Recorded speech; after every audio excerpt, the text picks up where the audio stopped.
नमस्कार, मी मनोज पाठक. बातमीपत्रात आपलं स्वागत. या बातमीपत्रात आपण आढावा घेणार आहोत वेगवान बातम्यांचा. बघूयात महाफास्ट 100 बातम्या. नारायणगावात अजित पवारांच्या जनसन्मान यात्रेला काळे झेंडे दाखवले. भाजपच्या माजी जिल्हा परिषद अध्यक्षा आशा बुचके यांच्यासह कार्यकर्त्यांकडून दादांच्या ताफ्याला काळे झेंडे दाखवण्यात आले. शासकीय कार्यक्रमात घटक पक्षांना वगळलं जात असल्याचा आरोप. नारायणगावमध्ये भाजपचे पदाधिकारी पोलिसांच्या ताब्यात. अजितदादांच्या विरोधात आंदोलन करणारे पदाधिकारी ताब्यात.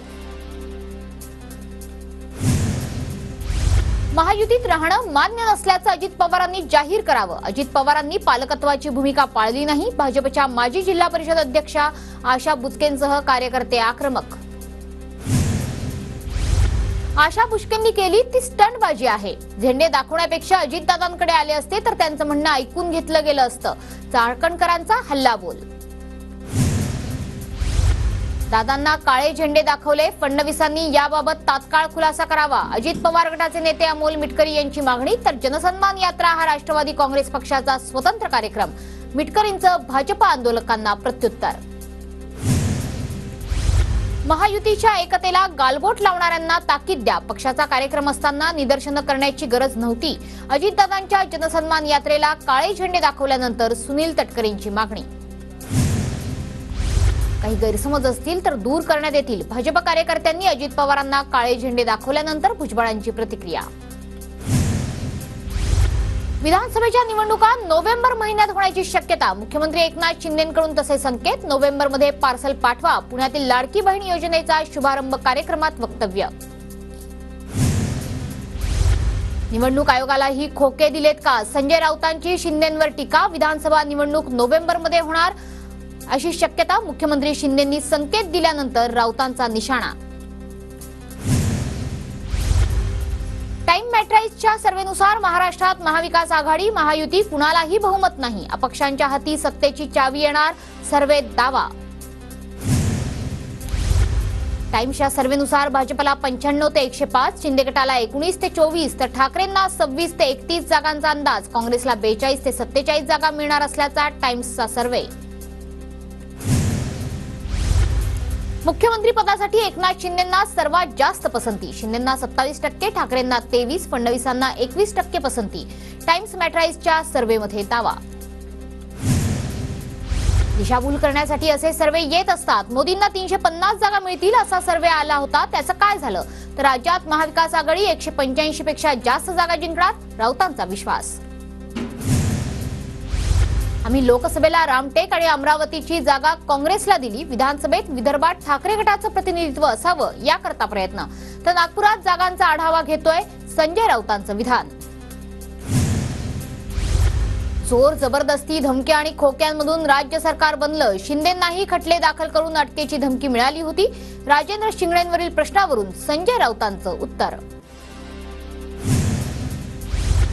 नागपुरात संजय राऊत आणि अनिल देशमुखांची एकत्रित पत्रकार परिषद. महाराष्ट्रात खालच्या स्तराचं राजकारण सुरू. सरकारवर संजय राऊतांची टीका.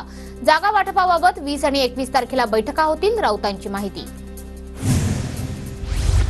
दादा गटाच्या युवक कार्यकारिणीतील 20 जणांचा शरद पवार गटात प्रवेश. मंत्री अनिल पाटील भेटीसाठी वेळ देत नाहीत. कार्यकर्ते पदाधिकाऱ्यांच्या समस्या सोडवल्या जात नाहीत.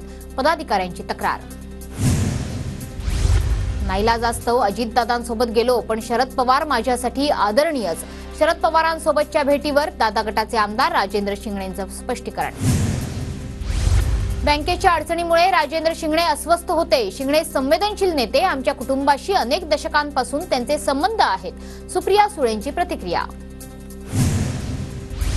खानापूर विटा मतदारसंघात सुहास बाबरांच्या पाठीशी राहणार. विशाल पाटलांचं वक्तव्य. बाबर शिंदे गटाचे संभाव्य उमेदवार. लोकसभेनंतर विधानसभेला सुद्धा ठाकरे गट आणि विशाल पाटलांमध्ये ठिणगी पडण्याची शक्यता. आदित्य ठाकरे आणि राज ठाकरे प्रभादेवी इथल्या बालाजी मंदिराच्या पायाभरणीच्या कार्यक्रमात थोड्याच वेळात एकत्र येण्याची शक्यता. आदित्य ठाकरेंच्या हस्ते पायाभरणी तर राज ठाकरेंची या कार्यक्रमात विशेष उपस्थिती असणार. माढा विधानसभेच्या जागेवरून काँग्रेस आणि पवार गटात रस्सीखेच. काँग्रेसकडून बैठका आणि मेळावे घेऊन दावा. तर माढ्याची जागा आमच्याकडेच राहणार असल्याचा शरद पवार गटाच्या नेत्यांचा विश्वास. युवक काँग्रेस प्रदेश अध्यक्ष कुणाल राऊत यांच्यासह 50% तरुणांना विधानसभेची उमेदवारी द्या. मुलाला तिकीट दिलं हे कुठल्याही बापाला आवडेलच. काँग्रेस नेते नितीन राऊत यांची हायकमांडकडे मागणी. भाजपचे 3 नेते जरांगेंच्या वाटेवर. नांदेडच्या मिनल खतगावकर, बीडचे राजेंद्र म्हस्के आणि माजी आमदार संगीता ठोंबरे यांनी घेतली जरांगेंची भेट.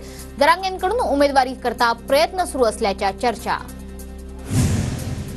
जय पवारांचा रोहित पवारांच्या मतदारसंघात आजपासून दौरा. जय पवारांच्या कर्जत जामखेडमध्ये बैठका. शिंदेचे पीए बालाजी खतगावकर निवडणुकीच्या रिंगणात उतरणार का? नांदेडच्या मुखेड कंधार विधानसभेतून लढवण्यास इच्छुक. 11 ऑगस्टला जनसंपर्क कार्यालयाचं उद्घाटनही केलं. उमरेड, काटोल, पूर्व नागपूर, हिंगणा मतदारसंघासाठी पवार गट आग्रही. नागपूरमध्ये उमरेड आणि पूर्व नागपूर काँग्रेसकडे असताना पवार गटाचा दावा. यूपीएससी परीक्षेशिवाय 45 जागांसाठी नदी अधिकाऱ्यांची भरती. 45 क्लास 1 अधिकाऱ्यांसाठी लॅटरल एंट्रीची जाहिरात प्रसिद्ध. 3 वर्षांसाठी कंत्राटी पद्धतीनं विविध महत्वाची पदं मंत्रालयात मिळणार. सगळी पदं नागपूरवरूनच भरण्यात येणार. 45 क्लास 1 अधिकाऱ्यांच्या लॅटरल एंट्रीची जाहिरात प्रसिद्ध झाल्यानंतर संजय राऊतांची टीका. मुख्यमंत्री एकनाथ शिंदेंचा आज सातारा दौरा. शिंदेंच्या हस्ते विविध कार्यक्रमांचं साताऱ्यात उद्घाटन.